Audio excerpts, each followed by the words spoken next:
Olá, meus irmãos e irmãs de Goiânia, Igreja Presbiteriana de Vila Moraes, graça e paz em Cristo Jesus, o nosso Senhor. Deus abençoe a sua vida, Deus abençoe a sua casa, Deus abençoe a sua família, Deus abençoe o seu casamento, em nome de Jesus. Deus abençoe essa igreja amada, querida, que eu tive a honra, o privilégio de conhecer durante os anos que eu fui pastor em Goiânia, na Igreja Presbiteriana Maranata. Pude conviver um pouco com os irmãos, pastor Silas, pastor Abinaildo, os irmãos do conselho, da liderança, também as famílias. Que Deus abençoe vocês ricamente e como é bom e agradável viverem unidos os irmãos, ainda que seja de uma maneira virtual, como estamos aqui agora através desse vídeo, mas é sempre bom e agradável estarmos juntos e que o Senhor fale ao seu e ao meu coração nesse momento, através da palavra, nessa DR de casais que nós teremos aqui, esse encontro abençoado, que Deus fale aos nossos corações e que Deus esteja conduzindo a vida aí dos irmãos, o ministério de casais na igreja, que vocês possam avançar, crescer e prosperar cada dia para a honra e glória do nosso Deus. Vamos ler no livro de Gênesis, no capítulo 2, Gênesis capítulo 2, lá no versículo 24, tem um texto bem conhecido da palavra de Deus. Gênesis capítulo 2, no versículo 24, diz o texto: Por isso, deixa o homem pai e mãe, e se une à sua mulher, tornando-se os dois uma só carne. Vamos ler mais uma vez? Por isso, deixa o homem pai e mãe, e se une à sua mulher, tornando-se os dois uma só carne.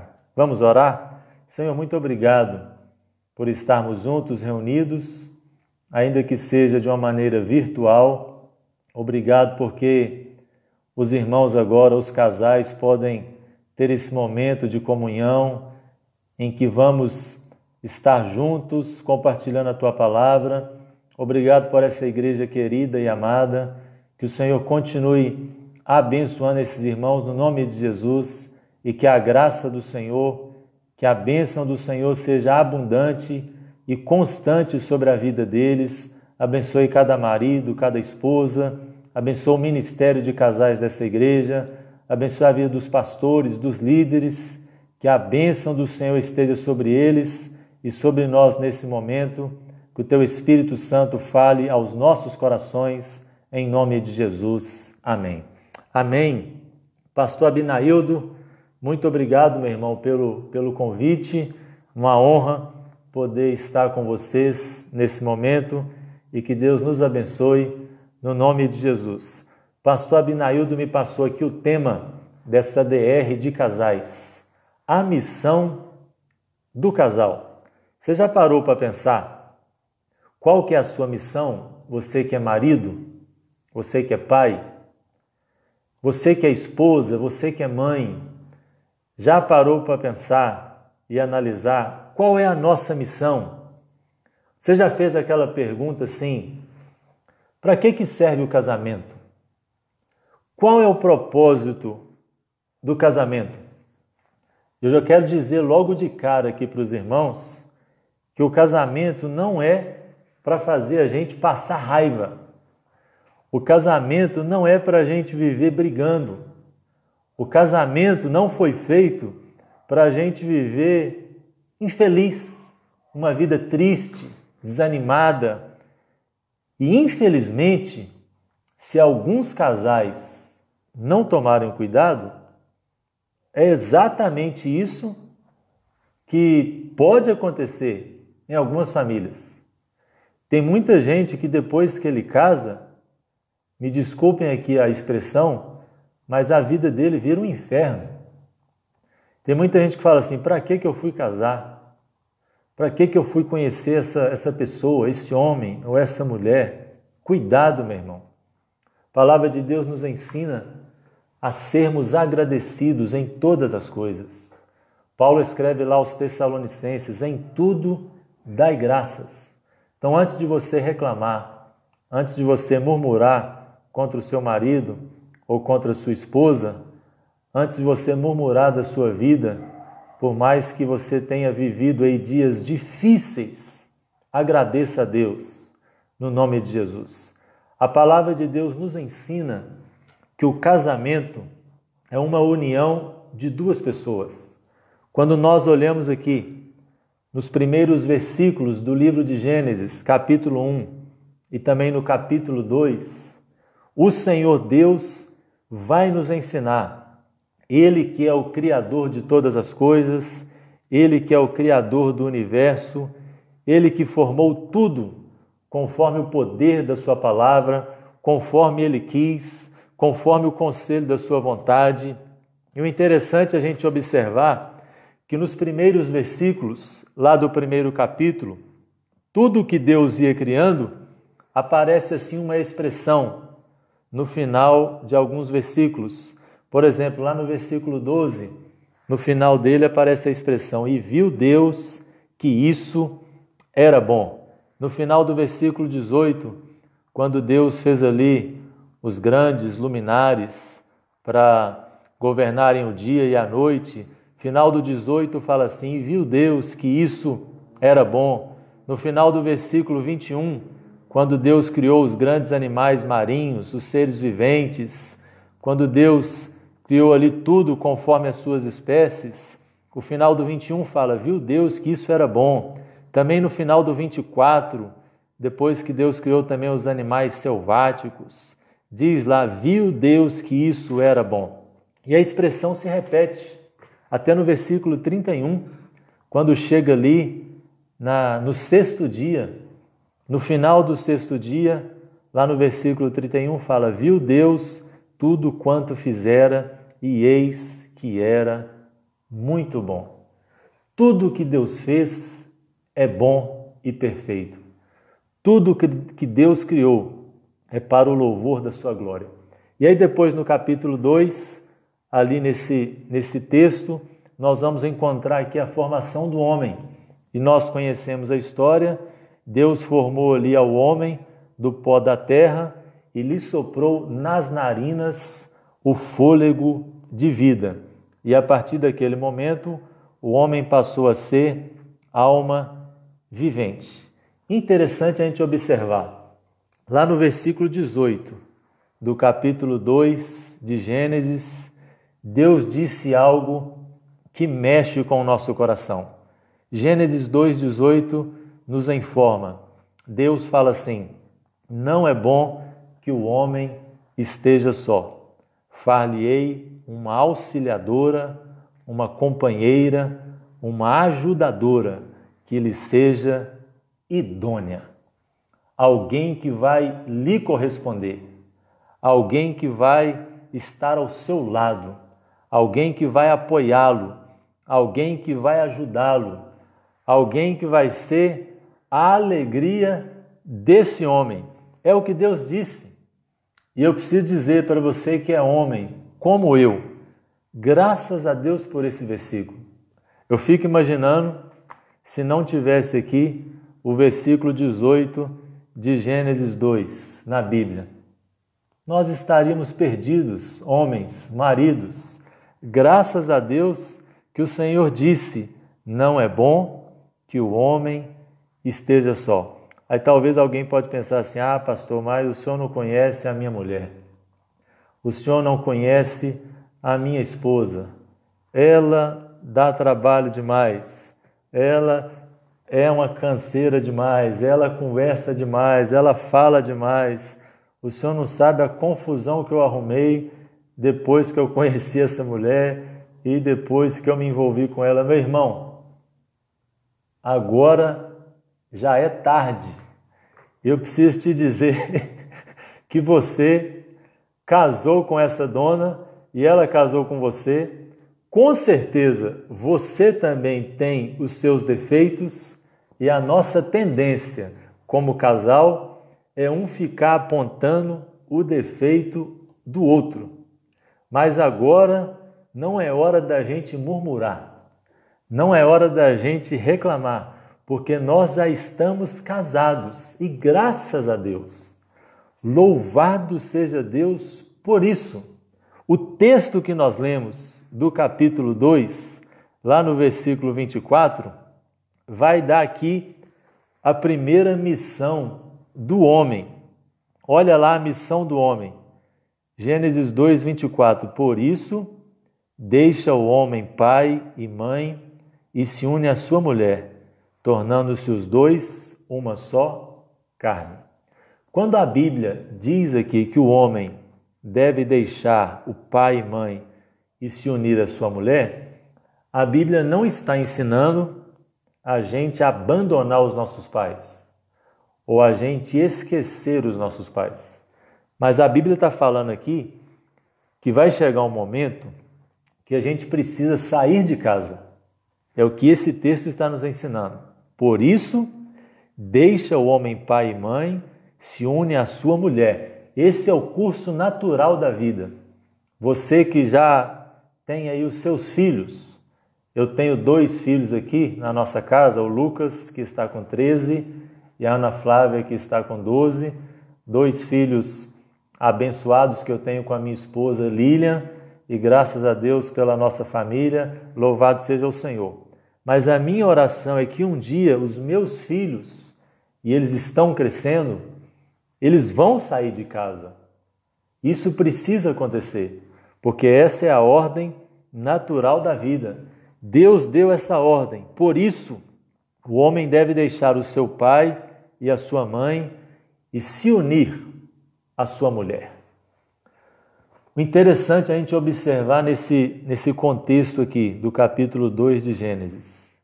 Muitos casamentos estão enfrentando grandes lutas, grandes batalhas, porque não estão obedecendo esse versículo 24. Tem muito homem que ainda não deixou pai e mãe. Isso serve também para as mulheres, para as esposas. Tem muitos casamentos que existem muita interferência externa.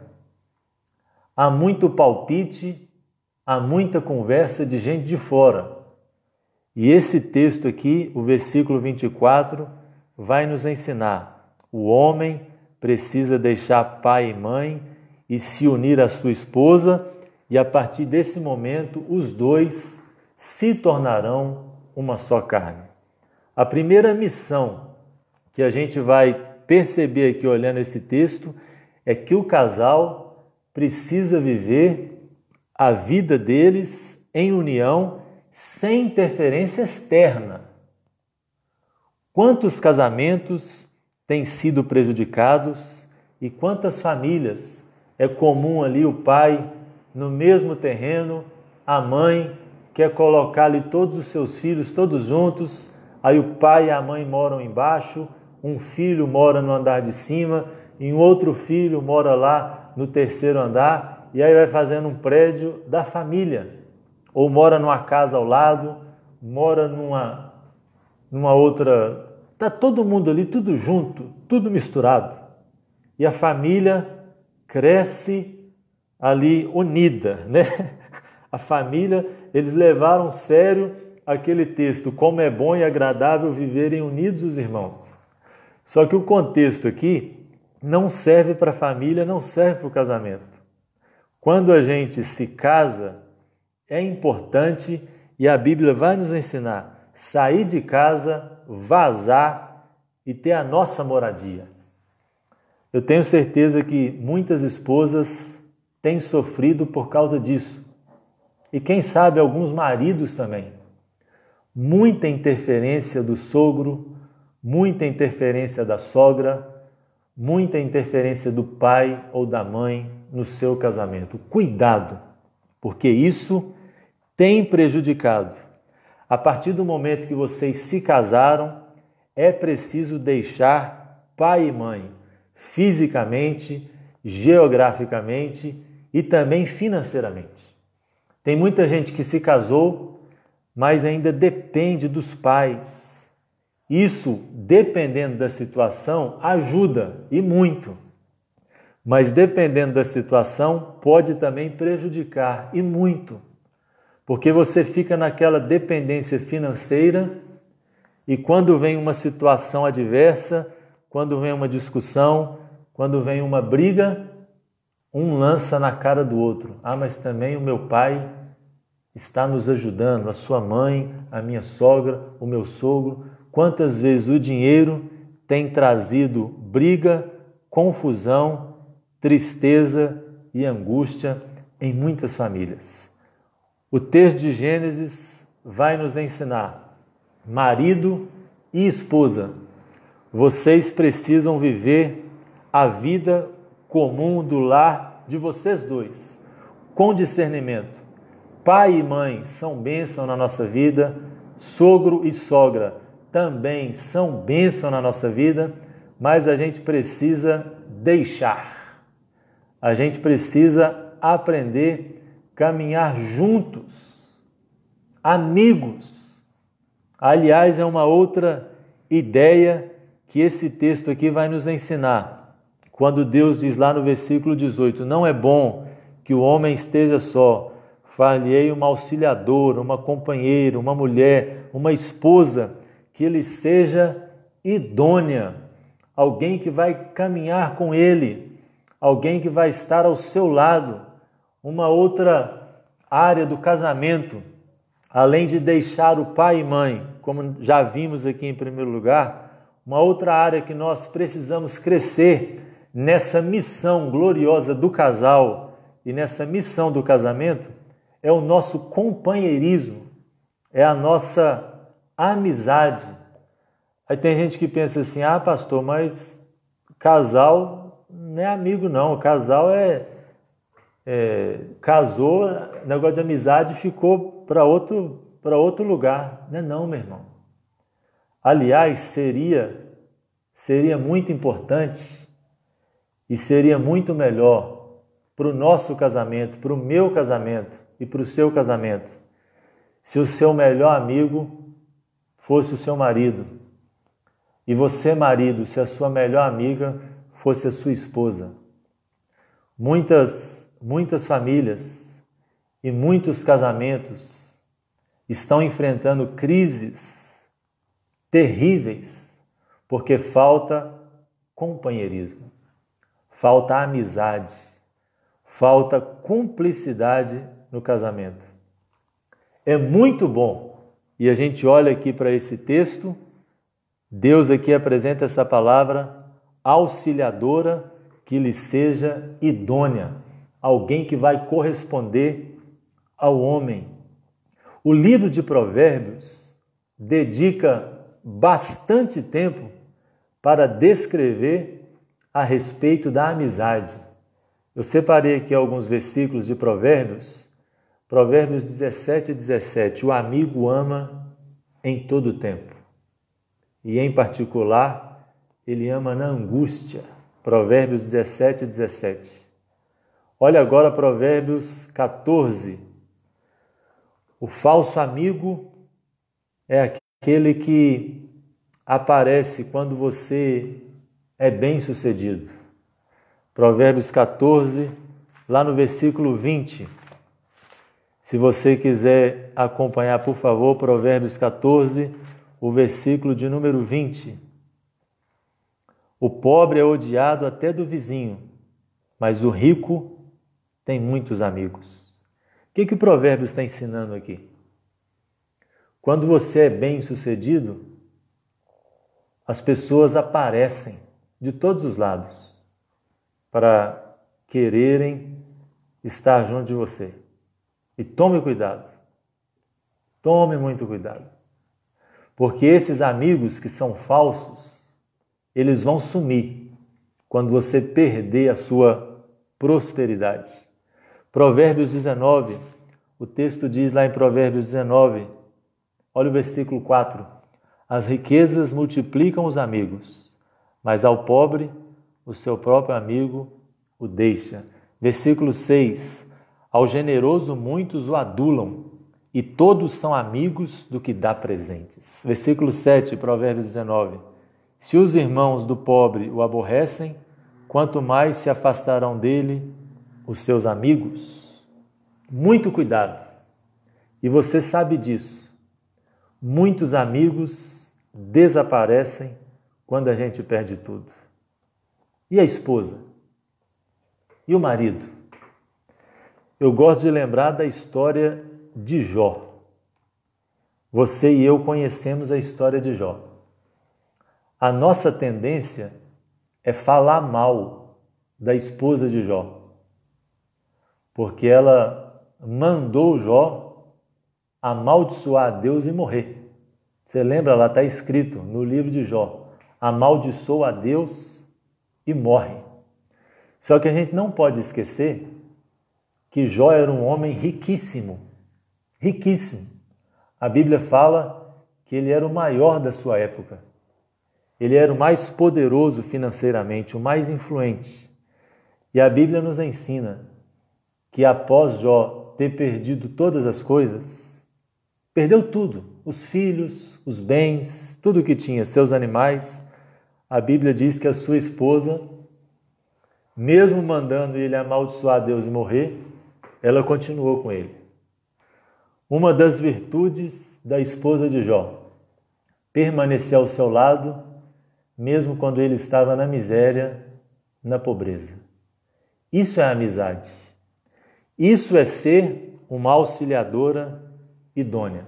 Tem muita gente que só vai permanecer ao seu lado enquanto você estiver dando conforto, enquanto você tiver dinheiro, enquanto você estiver levando uma vida boa. Mas o verdadeiro amigo, a verdadeira esposa, o verdadeiro marido estará sempre ao seu lado. Sempre. Aconteça o que acontecer. Por isso os votos que nós fazemos lá no dia do casamento, na alegria ou na tristeza, na saúde ou na enfermidade, no coronavírus ou sem o coronavírus. Eu fico imaginando esses dias, eu até estava conversando com a minha esposa, eu acho que deve ter alguns casais que nesse tempo aí de pandemia sequer estão dormindo juntos. Porque, quem sabe, um dos dois precisa sair para trabalhar, o marido tem que sair para trabalhar, ou a esposa, dependendo aí da realidade de cada um. Aí a gente fica com tanto medo, tanto pânico no coração, que a gente sequer está dormindo juntos. A gente sequer está dando um abraço no marido, na esposa, está dando um beijo. Ô gente, pensa, a pandemia começou no mês de março. Pensa um casal que desde março está só na briga, só na confusão, só na discussão, só tranqueira, só vivendo momentos difíceis. Se o Senhor Jesus não tiver misericórdia de nós, e esses dias eu vi uma estatística num programa de televisão, tem crescido, tem aumentado os casos de divórcio, influenciados em boa parte por causa dessa pandemia. Como que você está aí dentro da sua casa? Como que está o nosso relacionamento dentro de casa?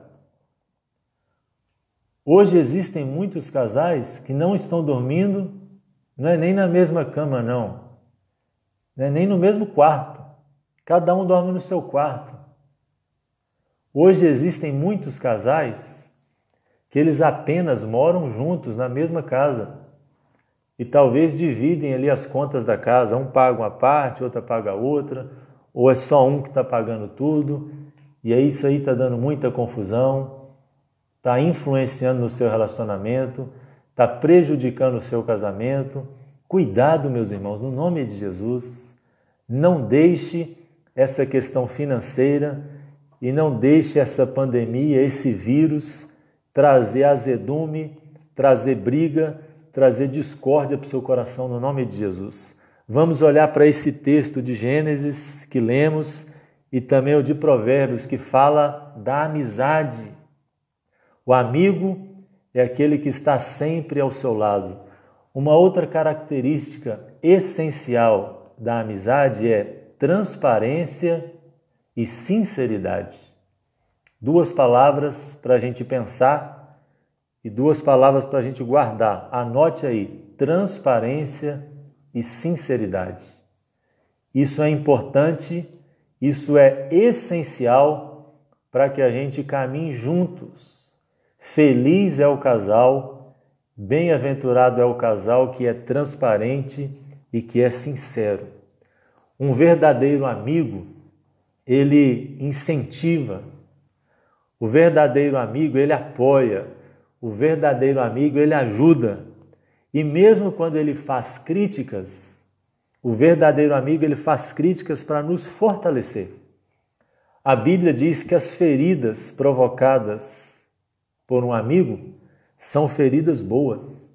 Assim como um médico, assim como um cirurgião, quando a gente está ali na mesa dele para fazer uma cirurgia, o cirurgião ele nos corta para quê? Para que haja cura, para que nos sare, para que haja vida. Assim deve ser no nosso casamento.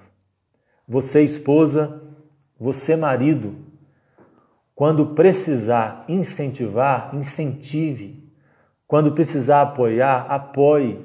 Quando precisar de carinho, dê carinho. Quando precisar de beijo, de abraço, vai lá, gente, faça isso no nome de Jesus. Mas quando precisar também das críticas, que elas sejam feitas de uma maneira amorosa. As críticas ou as feridas provocadas pelo marido ou pela esposa, que sejam críticas ou que sejam feridas boas para nos curar, para nos trazer paz, para nos fortalecer e para nos ajudar no nome de Jesus. Eu queria que você refletisse um pouco sobre isso que nós estamos falando, da questão da amizade e da questão do companheirismo. E aí eu queria perguntar para vocês que estão aí assistindo esse vídeo, e uma pergunta que volta para mim também. Você, marido, eu como esposo, temos sido amigos, temos sido companheiros das nossas esposas? Você, esposa, tem sido amiga? Tem sido companheira do seu marido? Hoje é muito comum, a gente está vivendo uma época, as pessoas estão gostando muito de bicicleta, de pedalar, e seria muito bom se a gente pedalasse juntos, o marido e a esposa, cada um com a sua bicicleta, pedalando juntos, saindo. Se quiser levar na garupa também, leva, não tem problema. Eu lembro daquelas bicicletas antigas, né?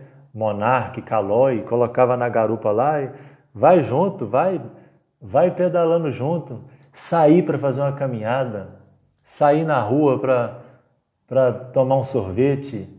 Não precisa ser coisa cara. Você não precisa ir num restaurante chique. De vez em quando é bom.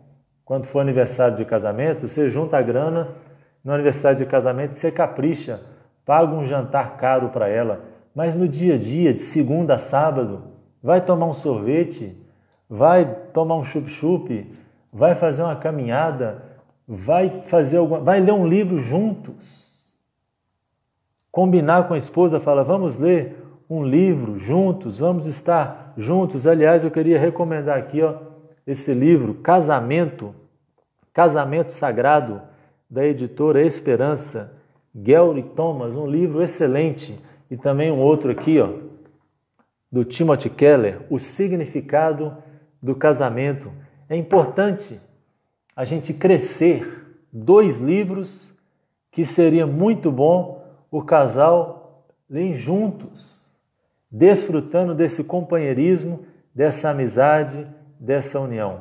E para a gente encerrar, meus irmãos, eu queria que a gente pensasse aqui numa missão gloriosa e talvez seja a missão mais importante do casal, que é o serviço. Servir no casamento. Você já parou para pensar que o nosso ego, ou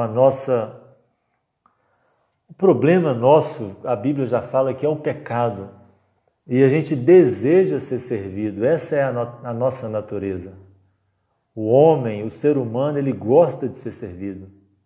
Mas uma missão gloriosa no casamento, e eu queria encerrar com essa missão, é a respeito do serviço.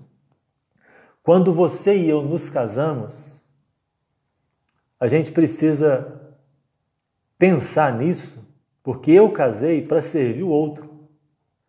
Eu casei para servir a minha esposa. E a mulher também deve pensar nisso. Eu casei para servir o meu marido. É muito comum a gente achar, os homens, nós homens, a gente acha que eu estou servindo se eu estou providenciando os mantimentos aqui para casa. Eu sou o provedor, o homem é um provedor, está tudo certo, as contas estão pagas, está tudo em dia, não falta comida, não falta o pão, não falta nada, os meninos estão na escola, está tudo certo. É uma maneira de servir? É uma maneira de servir. Mas não é a única. E aí alguns maridos acham que, pelo fato de não estar faltando nada em casa, ele não precisa fazer mais nada. Um copo d'água como esse aqui, ó, que eu deixei aqui para beber um pouquinho. O miserável é incapaz de, quando terminar de beber água, de chegar ali na pia e lavar o copo. Um copo. Aí a gente suja um copo, daqui a pouco a gente vai lá e suja 2, suja 3, suja 50. Se a esposa não lavar, ninguém lava nada nessa casa. Um copo que a gente lava. Claro que seria melhor, e elas vão gostar muito, se a gente lavar a vasilha toda do almoço, né? Elas vão ficar muito, muito felizes. São maneiras da gente servir. Uma frase que eu escutei quando eu era adolescente, lá na década de 90, tem muito tempo não, viu gente? Só uns 30 anos. Quando eu ouvi essa frase, a frase diz o seguinte: quem não vive para servir, não serve para viver. Quem não vive para servir, não serve para viver. Isso se aplica muito bem no casamento. Eu conheço maridos que ele não come, ele não almoça, não janta, enquanto a mulher não serviu o prato dele. Ah, pastor, mas isso é uma cultura, eu acostumei assim, a minha mãe servia e depois, então... Aí o cara acostumou. Aí o bonitão senta lá no sofá, pega o controle, aí a esposa faz o jantar, coloca na mesa, ele é incapaz de sentar na mesa e servir. Aí a esposa tem que servir, tem que levar o prato na mão e ele ainda acha ruim. Quantos casais que têm tido brigas e confusões por causa disso? Você gosta de servir o seu marido? Você, marido, gosta de servir a sua esposa? Nós precisamos desenvolver essa missão gloriosa no casamento, que é a missão do serviço. Paulo escreve lá em 1 Coríntios 13, o amor é paciente, o amor é benigno, o amor não se vangloria, o amor não busca os seus próprios interesses. Isso é servir, não buscar os meus próprios interesses. Para que o nosso casamento seja harmonioso, é necessário que você, marido, que você, esposa, tenha capacidade de servir. Regra geral, as mulheres servem mais. Regra geral. Elas dão mais duro dentro de casa. Ah, pastor, mas é assim que tem que ser. Eu dou duro fora de casa e ela dá o duro dentro de casa. Ela vai batalhar dentro de casa. O duro é quando a gente vê aí hoje casas, famílias, que a mulher está dando duro fora e dentro de casa. Aí que o negócio fica mais tenso. O miserável do marido é tão folgado, que a mulher, além de ser a provedora, ela que está tendo que sair para trabalhar, e o miserável não está ajudando em nada dentro de casa. Ô, meus irmãos, é hora da gente parar e refletir. Você, marido, você, esposa, como está o nosso serviço dentro de casa? Como está a nossa amizade? e como está a nossa santidade. Eu queria encerrar com uma frase que esse autor, Gary Thomas, coloca aqui nesse livro, Casamento Sagrado. Ele faz uma pergunta nesse livro que é assim: e se o objetivo de Deus para o casamento, mais do que nos fazer felizes, for nos tornar santos? Você já parou para pensar nisso? E se o objetivo de Deus para o casamento, mais do que nos fazer felizes, for nos tornar santos? Amizade, serviço e santidade. Que o seu casamento, que o meu casamento, nos ajude a termos uma vida mais santa diante de Deus. O que o Senhor espera do seu povo, o que o Senhor espera dos seus filhos e filhas é santidade. Sejam santos, porque eu sou santo. Uma coisa boa para o casal é quando os dois têm temor a Deus. Quando o marido teme a Deus, quando a esposa teme a Deus. Salmo 127, Salmo 128 falam sobre isso. Bem-aventurado o homem que anda nos caminhos do Senhor. Bem-aventurado é aquele que tem a sua família rendida aos pés do Senhor, a sua esposa no interior de tua casa, os teus filhos ao redor da tua mesa. Herança do Senhor são os nossos filhos. Salmo 127, Salmo 128. Bendita é a família que o casal teme a Deus. Santidade. Uma esposa que ajuda o marido a ser mais santo. Um marido que ajuda a esposa a ser mais santa. Que assim seja, irmãos, na nossa vida. Que assim seja na sua casa, no seu casamento, no nome de Jesus. A amizade, companheirismo entre o casal, serviço, vamos trabalhar juntos, vamos servir um ao outro dentro de casa e vamos viver uma vida santa. Com certeza, um dos objetivos de Deus para o casamento, mais do que sermos felizes, é termos uma vida santa diante do Senhor, no nome de Jesus. A minha oração, o meu desejo, o meu clamor é que Deus abençoe você, marido, você, esposa. Deus abençoe o seu lar, Deus abençoe o seu casamento no nome de Jesus. Que vocês possam desfrutar de uma grande amizade, de um grande companheirismo, que o serviço seja atuante na vida de vocês e que a santidade de Deus esteja presente na sua casa, na sua família, no nome de Jesus. Que Ele vos abençoe. Vamos orar. Feche os seus olhos, dê a mão aí para sua esposa, dê a mão para o seu marido, orem juntos, fale com Deus e peça a Ele: Senhor, me ajude a ser amigo da minha esposa. A esposa pedindo a Deus: Senhor, me ajude a ser amiga do meu marido, companheira, auxiliadora. Ore também pelo serviço dentro de casa, as tarefas diárias, que um possa ajudar o outro no nome de Jesus. Orem juntos, clamem agora ao Senhor e que a santidade também esteja presente na nossa vida, na nossa casa e no nosso lar. Senhor, muito obrigado por esse momento, por esse encontro de casais, por essa DR dos irmãos de Vila Moraes. Abençoe cada família, abençoe cada lar, abençoe a tua igreja. E sabemos, Pai, que nós precisamos do Senhor. Dependemos totalmente da Tua graça. Abençoe cada marido, abençoe cada esposa.